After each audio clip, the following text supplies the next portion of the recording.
नमस्कार साथियों, गौरव ज्ञान धारा में आपका स्वागत है। आज मेवाड़ और दिल्ली पढ़ने के बाद अपन पढ़ने जा रहे हैं रणथंभौर के साथ दिल्ली सल्तनत के संबंध। दिल्ली सल्तनत से प्रश्न आप यदि देखेंगे, क्योंकि स्कूल लेक्चरर का जीके देख लो, चाहे सेकंड ग्रेड का जीके देख लो आप, ये ऐसे टॉपिक है दिल्ली सल्तनत के साथ संबंध, मुगलों के साथ संबंध, यहां से प्रश्न बनते ही बनते हैं। अब बनते हैं और ये अच्छे से याद हो जाए ना तो एक कॉन्फिडेंस लेवल बहुत हाई होता है अपना, और उससे फिर बाकी भी अपने कवर करना काफी आसान हो जाता है। मैं आपको मिक्स यानी कि कुछ स्टोरी भी बताऊंगा, फैक्ट भी बताएंगे। फैक्ट पे ज्यादा अपना जोर रहता है क्योंकि एग्जाम में फैक्ट पूछे जाते हैं, स्टोरी नहीं पूछी जाती, तो इसलिए अपन उस फैक्ट पे चलते हुए सारी जानकारी आपको देने का प्रयास करूंगा। ये अपनी क्लास कौन सी है? अच्छा, 25वीं। देखो 25 क्लासों का सफर चला है अभी यहां तक, और न सिर्फ ये इन 25 क्लासों का ही सफर नहीं है, बल्कि सभी को ध्यान होना चाहिए कि सप्ताह में 3 दिन तो आरबीएससी पर आधारित क्लास दी जाती है, तो वो सफर भी है। साइंस की क्लासेस भी दी जा रही है, उसमें भी 25 क्लास तक का सफर तय हुआ है। ठीक है, इसके अलावा हिंदी की क्लासेस भी दी जा रही है। तो यानी कि एक तरीके से मिक्स, यदि आप पिछले 1-1.5 महीने में देखोगे तो आपको हम तकरीबन मतलब 80 से 100 क्लासेस दे चुके हैं।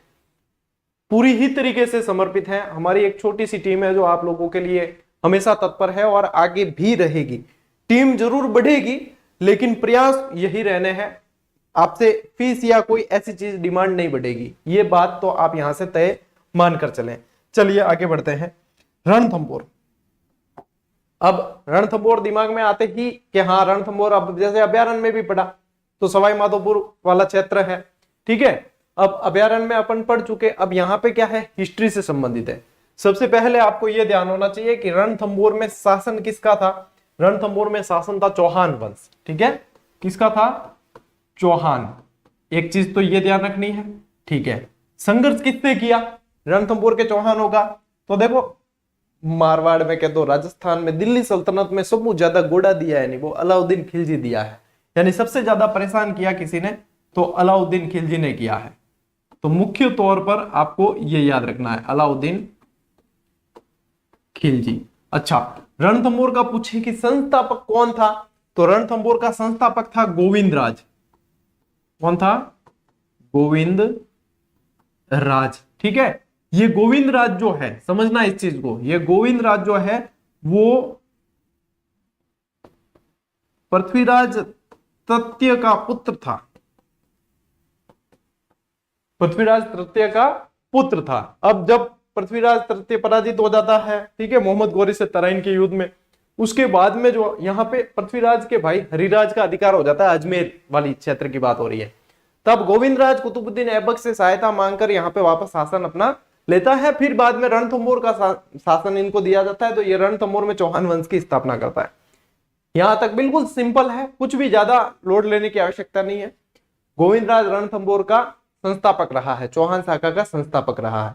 ठीक है, गोविंदराज के बाद यदि बात आएगी कि गोविंदराज के बाद के शासक है, जिसमें से बिल्कुल नॉर्मल से प्रश्न पूछ सकते हैं, लेकिन अपने ध्यान नहीं रहता है, क्योंकि अपन ज्यादातर रणथंभौर के अंदर जो मुख्य शासक अपने ध्यान में रहता है या प्रश्न भी बनते हैं ना, उसका नाम है हम्मीरदेव।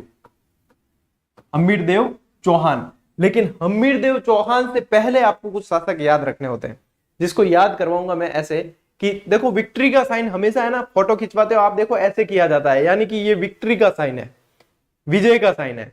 यहां पे आपको विक्ट्री के साइन में ये ध्यान रखना है कि गुरुजी ये तो डब्ल्यू हो गया, तो डब्ल्यू के नीचे तो खजाना था, याद है कौन सी पिक्चर के अंदर? तो यहां पे आपको 3 ध्यान में रखने हैं यानी कि क्या करोगे, V3 करना है। ठीक है, 3 ध्यान में रखने का मतलब क्या है, V3 करना है आपको। फिर V3 करने से क्या होगा कि यहां पे आपको ध्यान रखना है, एक V से तो आएगा वल्लन देव, वल्लन देव। एक V से आएगा, आप एक V से वल्लन देव आ गया, एक V से आएगा वाघ भट्ट। क्या आएगा? नहीं, वाघ भट्ट से एक V से वल्लन देव के बाद में आप लेना वीर नारायण, वीर नारायण, और एक V से वाघ भट्ट। वाघ भट्ट भी सही है, लेकिन वाघ भट्ट को इसके बाद में लेना है। ठीक है, एक V से आ जाएगा वाघ भट्ट, और फिर बाद में एक लेना है जय सिम्हा, जय सिम्हा। यहां बिंदी लगा देता हूं, आप इसको जय सिम्हा पढ़े। तो V3 यानी विक्ट्री, और विक्ट्री का मतलब क्या होता है? जय। विक्ट्री का मतलब क्या होता है? जय। बिल्कुल आसान, ठीक है। V3 करना और विक्ट्री का मतलब होता है जय। तो V3 के अंदर तो आ जाएंगे ये 3 और फिर जय सीमा, और जय सीमा के बाद में जय सीमा का पुत्र फिर हमीरदेव अपन को पढ़ना ही है। ये जय सीमा जो है इसे ही जैत्र सिंह भी कहा गया। जो न्याय की छतरी कही जाती है ना 32 खंबिया, वो इसी की है, ठीक है। अब यहाँ पे ये दो जो शासक है, ये इन दो शासकों का समकालीन था इल्तुतमिश। इल्तुतमिश इनका समकालीन शासक कौन था? इल्तुतमिश था।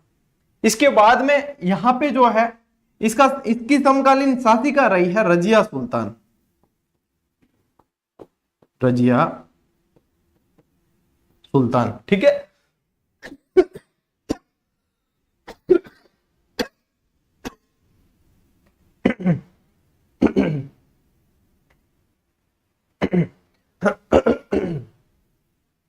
सॉरी, रजिया सुल्तान। और फिर बाद में यहां पे आपको ध्यान रखना है जय सीमा के समय नासिरुद्दीन महमूद। नासिरुद्दीन महमूद। अच्छा, जो आप नोट्स बनाएंगे उसमें क्या लिखेंगे? उसमें आप लिखेंगे वल्लन देव और वीर नारायण के समकालीन शासक कौन था दिल्ली का? इल्तुतमिश। वाघभट्ट की समकालीन शासिका रही है रजिया सुल्तान, और जय सीमा के समय नासिरुद्दीन महमूद। जहां से प्रश्न बनते हैं ना स्टार्ट के प्रारंभ के शासक में, उनमें समकालीन शासक ही पूछे जाते हैं। देखना प्रश्न उठा के पीछे के, तो आपको बहुत अच्छी तरीके से आइडिया आ जाएगा इसका। यहाँ पे ये चीज है। फिर मुख्य, मैंने कहा कि फिर आते हैं अपन मुख्य चीज पे, कि फिर पढ़ते हैं अपन हम्मीर, ठीक है। तो यहां तक क्लियर? यहां तक क्या पढ़ा? शासक किसका था, कौन समकालीन, ज्यादा परेशान किसने किया? अलाउद्दीन खिलजी ने किया। संस्थापक कौन था? गोविंदराज था, ठीक है। पृथ्वीराज तृतीय का पुत्र था, जिसने पृथ्वीराज के भाई हरिराज के विरुद्ध भाई कुतुबुद्दीन ऐबक से सहायता लेकर, ठीक है। इसके बाद में अपन ने इस V3 से प्रारंभिक शासक याद कर दिए, और ये चीज बस, ज्यादा कुछ भी नहीं था इसमें, ये सारी चीजें याद हो गई। अब हम्मीरदेव पढ़ने जा रहे हैं, तो हम्मीरदेव की जानकारी कहीं ना कहीं से मिलती है, और प्रश्न काफी बन जाते हैं यहीं से। ये सारे जो हैं हम्मीर से संबंधित ये प्रश्न बनते हैं। सबसे पहले तो मैं आपको बता दूं कि इनके राइटर कौन कौन थे, रचयिता कौन कौन थे। तो देखो, हम्मीर महाकाव्य, यहां पे याद रखना है महा। अब इस सृष्टि में महा चीजें देखी जाए, महा यानी बड़ा, तो सबसे बड़ा ही बड़ा कोई देखा जाए तो सूर्य। फिर अपन देखते हैं बड़ा चंद्रमा, तो सूर्य और चांद ये बड़े हैं। तो फिर चांद और क्या है बड़े? चंद्र और सूर्य बड़े हैं। तो चंद्र और सूर्य याद रखना है। उसको देखते हैं किससे? अपन आंखों से। तो नयन चंद्र सूर्य। महाकाव्य के अंदर हम्मीर महाकाव्य, क्योंकि कंफ्यूजन काफी होता है, हम्मीर महाकाव्य नयन चंद्र सूर्य का है। बस ये याद किया हाथों हाथ, महा से याद आ जाएगा कि सूर्य और चंद्रमा शब्द दिखेंगे, कहीं ना कहीं टांका भिड़ाना है। हम्मीर रासो सीधा ही याद करो, जोधराज। जोधराज सारंगधर का भी है, तो वो है इनकी, ठीक है ना। ये कई सारे जो है उनको वापस बाद में भी इनको अलग दो राइटर के नाम से जाना जाता है, उसमें अभी दिमाग नहीं लगाना। हम्मीर बंधन अमृत कैलाश। हम्मीर बंधन अमृत कैलाश। अच्छा, अमृत निकालने के लिए जब मंथन किया था, समुद्र मंथन, निकला क्या? विष। पिया किसने? महादेव जी ने। महादेव जी ने विष पिया, तो यहाँ पे नीलकंठ कहते हैं, इसीलिए यहाँ एक बंधन रहता है, किसका? सांप का बंधन रहता है, ठीक है। तो क्या निकाल रहे थे? अमृत निकालने के लिए किसने? कैलाश किससे संबंधित है? महादेव जी से। तो अमृत, कैलाश और हम्मीर बंधन किसका? सांप का बंधन रहता है। थोड़ा सा आपको समझ में आ जाएगा, जब भी प्रश्न सामने आएगा आपका दिमाग लग जाएगा कि हाँ, इसका उत्तर ये है, रटने की आवश्यकता नहीं है। हम्मीर हट और सूर्जन चरित्र। अच्छा, इतिहास में किसका चरित्र ऐसा था जो अपनी हट के लिए जाने जाते थे इतिहास में? यानी कि मैं आपको पूछना चाह रहा हूं, जो क्रांतिकारी रहे हैं, जो मतलब अपना जो ये क्या कहते हैं फ्रीडम मूवमेंट थी, उसमें बहुत शख्सियत, तबीयत की शख्सियत रही है, तो वो है चंद्रशेखर आजाद रहे हैं। कि उन्होंने क्या हट ले ली थी कि ये आजाद है और आजाद ही मरेगा, अंग्रेजों के हाथों में आने वाला नहीं है। तो कौन थे? चंद्रशेखर। तो यहां पे आपको क्या याद रखना है? चंद्रशेखर, जिन्होंने ऐसी हट ले ली थी। तो कैसा, किसका चरित्र था हट लेने का? चंद्रशेखर का, ठीक है, ये याद हो गया। हम्मी रायण में आप फिर सीधा याद रख लेना पांडव व्यास। पांडव व्यास, ठीक है। कितना आसान, और सारी चीजें फिट हो गई दिमाग के अंदर, याद एकदम परफेक्टली। अब बढ़ते हैं अपन आगे। चलो भाई, हट के लिए चंद्रशेखर को तो बताया मैंने, हट के लिए हम्मीर जाना जाता था।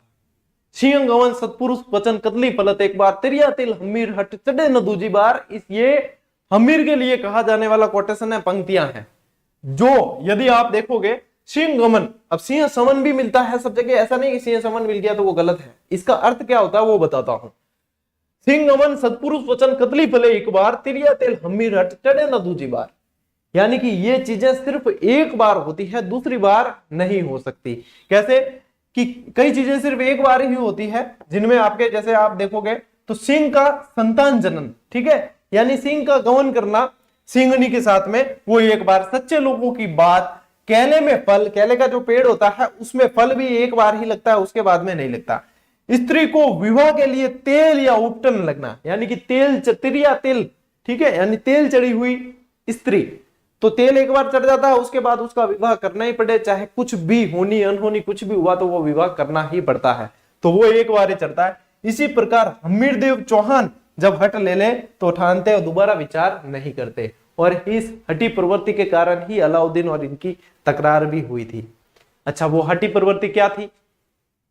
और एक और विशेषता हम्मीर देव की, शरणागत को शरण देना, ठीक है, शरणागत को शरण, और ये शरण और फिर हटी प्रवृत्ति। अब अलाउद्दीन खिलजी के कुछ मंगोल सेनापति थे, जिसमें मोहम्मद शाह और कहबरू मुख्य है, ठीक है, इल्चक वगैरह वो भी थे, मोहम्मद शाह और कहबरू मैन यही है। वो अलाउद्दीन से भाग के आ जाते हैं किसके पास? हमीर देव के पास, और शरण मांग लेते हैं।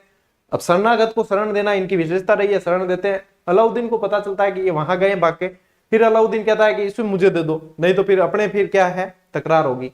लेकिन ये कि हमीर ने एक बार हट ले ली तो फिर वो अपने आप की भी नहीं सुनता। तो यही कैरेक्टर यहाँ इन पंक्तियों से दर्शाते हैं, और ये पूछी भी गई है एक दो बार, ठीक है, तो यहाँ पे ये ध्यान रखेंगे आप। चलिए आगे बढ़ते हैं अपन। अब देखो, सबसे पहले जैसे हम्मीर शासक बनता है, उसके बाद में हम्मीर दिग्विजय की नीति अपनाता है। दिग्विजय की नीति का मतलब ये होता है आसपास के सारे क्षेत्रों को जीतना, उनको अधीन लाना, ये सारी चीजें, ठीक है। दिग्विजय की नीति अपनाने के साथ में ये बहुत इंपॉर्टेंट चीज जो पूछी जाती है, इसने कोटिजन यज्ञ करवाया, और इसमें पूछते हैं इसका पंडित कौन था इस यज्ञ का, तो इस यज्ञ का पंडित था विश्वरूप। कोटिजन यज्ञ अश्वमेध यज्ञ जैसा ही होता है, अश्वमेध यज्ञ होता है ना, यानी कि दिग्विजय के लिए ही होता है, वो भी साम्राज्य विस्तार के लिए। ये भी कोटिजन यज्ञ करवाने वाला शासक, और इसका पंडित विश्वरूप था। कोटिजन यज्ञ करवाने के बाद में इसने मुनिव्रत धारण किया था। इसी समय अलाउद्दीन का आक्रमण होता है, इसलिए अमीर खुद लड़ने नहीं जाकर अपने सेनापतियों को भेजता है, ठीक है। देखो, समकालीन दिल्ली सुल्तान कौन थे? पहले तो जलालुद्दीन और उसका भतीजा, फिर अलाउद्दीन। पहले भतीजा था, फिर बाद में जवाई बन गया, ठीक है ना। यह आपने पद्मिनी पिक्चर देखी होगी, पद्मावती, उसमें भी देखा होगा, पद्मावत के अंदर। यहां पे क्या होता है, पहले आक्रमण करने वाला जलालुद्दीन खिलजी होता है, ठीक है, 1290 में। अब रणथंभौर दुर्ग की कुंजी कहा जाने वाला जाइन, इस जाइन को क्या कहा जाता है? रणथंभौर की कुंजी कहा जाता है, ठीक है। इसे रणथंभौर की कुंजी कहा जाता है, जाइन दुर्ग को। सबसे पहले यानी रणथंभौर पे आक्रमण करना है तो जाइन पे आक्रमण करके जीतना पड़ेगा। 1290 के अंदर जलालुद्दीन जाइन दुर्ग पे आक्रमण कर लेता है, और यहां पे आक्रमण करता है जब अमीर का एक सेनापति गुरुदास सैनी, क्या नाम था? गुरुदास सैनी, खेत रहता है। खेत रहने का मतलब समझते हो, मारा जाता है, ठीक है।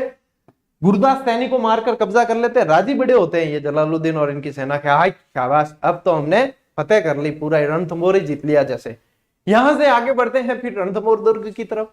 अब रणथंभौर में नानी याद आती है इन्हें, यानी रणथंभौर दुर्ग को जीत नहीं पाते हैं। इनके समकालीन राइटर भी बताते हैं इस बात की वर्णनी, और ये पुष्टि भी करते हैं अमीर खुसरो और कि ये नहीं जीत पाए थे। अब वहां पे चल तो दिए, अब वहां ऐसी तैसी होगी, वहां जीत नहीं पाए रणथंभौर को। जब जीत नहीं पाए तो जलालुद्दीन की कंडीशन ये थी कि समायोजन पे उतर आए, और समायोजन भी कौन सा वाला? ये अंगूर खट्टे हैं, यानी कि ये तो मतलब ही नहीं है। तब वहां पे ये कोटेशन कहता है, जब पूछा जाता है ये रणथंभौर दुर्ग के बारे में कहा है, ऐसे 10 दुर्गों को मैं मुसलमान की दाढ़ी के बाल के बराबर भी नहीं समझता। अब नहीं समझता तो आए क्यों थे भाई, समझते ही नहीं थे तो आए क्यों, अब मिला नहीं तब ये कहना तो बनता है। ऐसे थे आक्रांता, यहाँ पे आक्रमण करने वाले ऐसे दुर्ग थे यहाँ जिन्हें जीतना बहुत मुश्किल था। आधा इतिहास तो इसलिए बना कि अपने यहाँ गद्दार भी बहुत हुए, नहीं तो यहाँ के शासकों को हराना जीतना बहुत मुश्किल था। लेकिन यहाँ पे अपने क्या गद्दारों की भी कमी नहीं रही है, गद्दार बहुत थे, यहाँ पे भी गद्दारी बहुत लोगों ने की। अब देखो यहाँ पे पढ़ते हैं अपन हम्मीर देव और अलाउद्दीन खिलजी, ठीक है। इसके बाद में अलाउद्दीन तख्ता पलट कर देता है और शासक बन जाता है दिल्ली का। अब देखो हम्मीर ने अलाउद्दीन के भगोड़े सेनापतियों को शरण दी, जिसमें मोहम्मद शाह, केहबरू, इल्चक ये सब शामिल थे। ये मंगोल सेनापति थे। ये कौन थे, यहां लिख दूं क्या, ये मंगोल सेनापति थे। सेनापति नव मुसलमान के नाम से भी जाना जाता था मंगोलों को। अलाउद्दीन के सेना नायक कौन थे, अब इनके दोनों के बीच में भिड़ंत होगी। तो अलाउद्दीन के जो सेना नायक थे उसमें उलुग खां, नुसरत खां, अलब खां, ये तीन। यहाँ पे अलाउद्दीन के 4 खान बहुत प्रसिद्ध रहे हैं। अलाउद्दीन के 4 खान प्रसिद्ध थे, उनमें 3 तो ये हो गए और एक था जफर खान।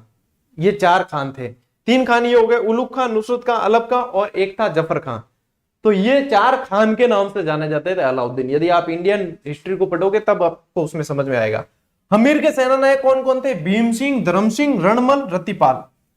अब आप कहोगे गुरुजी रणमल और रतिपाल, ये तो आप सही कह रहे हो, ये भीम सिंह धर्म सिंह वाली क्या स्टोरी है, ये स्टोरी तो है बिल्कुल, भीम सिंह, धर्म सिंह और एक भोज भी आएगा, ठीक है। अब इनकी क्या स्टोरी थी मैं बताऊं। सबसे पहले जब इनका आक्रमण हुआ, यहां से अलाउद्दीन की सेना जब आती है आक्रमण करने, ये बनास नदी के किनारे अपना डेरा डालते हैं, वहां पे रुक जाते हैं और फिर वहां से मतलब आक्रमण करने की नीति बनाते हैं। यहाँ पे इनको भी सूचना मिल जाती है हमीर को कि भैया सेना आ चुकी है, मेहमान आ चुके हैं, मेहमान नवाजी करनी है। हमीर ने मुनिव्रत धारण किया हुआ था, मैंने आपको पहले ही बताया। तो ये जो है भीम सिंह और धर्म सिंह, इन 2 जनों को भेजता है। भीम सिंह और धर्म सिंह आके इनकी वास्तव में 12 बजा देते हैं सैनिकों की। बनास के डेरे जो किनारे डेरे डाले हुए थे, इनकी हालत खराब कर देते हैं, लूट पाट कर लेते हैं और सेना को हरा देते हैं। वहां से सेना जो है इनकी अलाउद्दीन की बैकफुट पे आ जाती है और यहाँ पे लूटी हुई सामग्री, देखो लूट का माल तो लूटा ही जाता है, ठीक है, जीत का माल है वो। जीतने के बाद यहाँ पे 2 सेनापति है ना, उसमें से भीम सिंह को भेज दिया जाता है वापस। भीम सिंह जो है, नहीं धर्म सिंह जो है ना, ये लूट का माल लेके कहां चलता है, दुर्ग की तरफ। जितना लूटा हुआ माल था वो लेके दुर्ग की तरफ रवाना होता है। भीम सिंह के नेतृत्व में छोटी सी टुकड़ी जो है वो धीरे धीरे बाद में आगे बढ़ती है, ठीक है ना। अब धर्म सिंह देखो वापस दुर्ग की तरफ आ गया, पीछे भीम सिंह की सेना है। पीछे से जो है फिर अलब खां की सेना जो होती है वो भीम सिंह की सेना पे आक्रमण करती है। इस पे आक्रमण कौन करेगी, अलब खां की सेना। अलब खां इस पे आक्रमण करता है, जिसमें भीम सिंह मारा जाता है। भीम सिंह मारा जाता है, ठीक है। अब ये बात हमीर को पता चलती है, हमीर गुस्सा हो जाता है। गुस्सा किस पे होता है, बचा कौन, बचे हुए पे गुस्सा हुआ जाता है, ठीक है ना। अब भीम सिंह पे हो नहीं सकते। धर्म सिंह, अब देखो 2 गाड़ियों की भिड़ंत हुई, जिसमें से एक बाइक है, एक कोई कार है या कोई बड़ी गाड़ी है। गलती भले बाइक वाले की होगी तो भी गलती ऑडियंस पब्लिक जो होती है वो निकालती है, कार की या जेब की, बड़ी गाड़ी की। ये परंपरा चली आई है अपने, ठीक है, युगों युगों से चली हुई परंपरा है कि गलती बड़ी गाड़ी की निकाली जाएगी, चाहे है छोटी की। अच्छा, बाइक और साइकिल की भिड़ंत होगी तो बाइक वाले की निकाली जाएगी, ये तो परंपरा है। अब कोई छोरी एक्टिवा लेकर ठोक दे छोरे के या आदमी के अंदर, तो गलती किसकी होगी, डेफिनेटली लड़के की गलती है।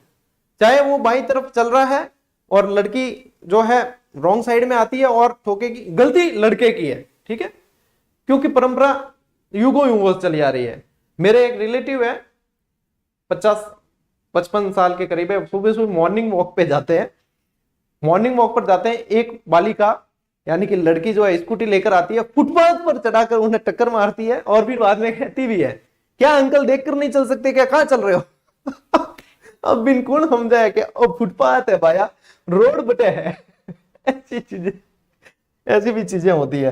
तो यहाँ पे देखो फिर क्या है, गलती किसकी निकाली जाएगी, धर्म सिंह की। धर्म सिंह की गलती निकालकर धर्म सिंह को अंधा करवा देता है हमीर।